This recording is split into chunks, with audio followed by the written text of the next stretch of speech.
ભાઈએ ભાઈની કરેલ હત્યાના આરોપીની ધરપકડ કરી કાયદેસરની કાર્યવાહી કરતી ઉધના પોલીસ। ગઈકાલ તારીખ 25/8/2024ના કામનો ફરિયાદીનો પુત્ર રવિ ગોપાલ પાત્રા કામ ઉપરથી 7:45 વાગે ઘરે આવી કપડાં બદલી ગલીના નાકા તરફ બેસવા ગયેલ ત્યારે રાત્રે 8:15 વાગ્યાના અરસામાં ફરી શ્રીના મોટો પુત્ર રઘુનાથ ગોપાલ પાત્રાએ તેના નાના ભાઈ રવિ પાત્રાની સગાઈ થયેલ હોય જે પસંદ ના હોય જે બાબતે તેની સાથે ઝઘડો કરી રઘુનાથે રવિ પાત્રાને તીક્ષ્ણ હથિયાર વડે ડાબી આંખની ઉપર કપાળના ભાગે તેમજ માથામાં તથા જમણા કાનની ઉપર માથાના ભાગે તથા પેટના ભાગે ગંભીર જીવલેણ ઈજાઓ પહોંચાડી મોત નિપજાવી નાસી ગયેલ હોય જે બાબતે ફરિયાદી શ્રી સીતાબેન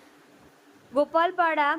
પાત્રા ઉંમર વર્ષ 65 ધંધો ઘરકામ રહેવાસી ગલી નંબર 4-5 બ્લોક નંબર 6 અરવિંદ કિરાણાની ચાલ પ્રભુનગર ઉધના સુરત મૂળ વતન ગામ દેવભૂમિ થાના આસ્કા જિલ્લો ગંજામ રાજ્ય ઓરિસ્સા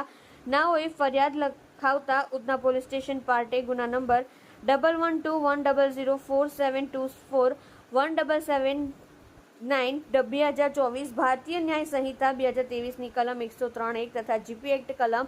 135 મુજબ ગુનો દાખલ થયેલ જેથી ઉપરોક્ત થયેલ હત્યાના આરોપીના વિરુદ્ધમાં કાયદેસરની કાર્યવાહી કરવા સારું મેયર પોલીસ કમિશનર સાહેબ શ્રી તથા મેયર ખાસ પોલીસ કમિશનર શ્રી તથા નાયબ પોલીસ કમિશનર ઝોન 2 સાહેબ શ્રી તથા મદદનીશ પોલીસ કમિશનર સી ડિવિઝન સાહેબ શ્રી નાઓના માર્ગદર્શન હેઠળ ઉધના પોલીસ સ્ટેશનના police inspector Shri SN Desai તથા પોલીસ ઇન્સ્પેક્ટર VB ગોહિલ નાઓએ સદર ગુનાના આરોપીને શોધવા સારું સૂચના અને માર્ગદર્શન આપતા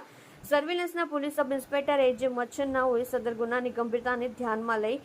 તાત્કાલિક ધોરણે પોલીસ માણસોની અલગ અલગ ટીમો બનાવી તેમજ ટેકનિકલ રીતે તથા હ્યુમન સોર્સિસથી આરોપી નામે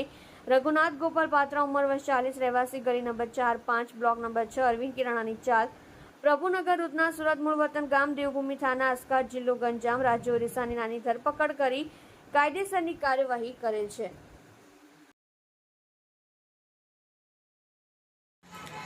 કલ્પેશ રાણા સાથે જોતા રહો ન્યૂઝ 9 ગુજરાતી સુરત।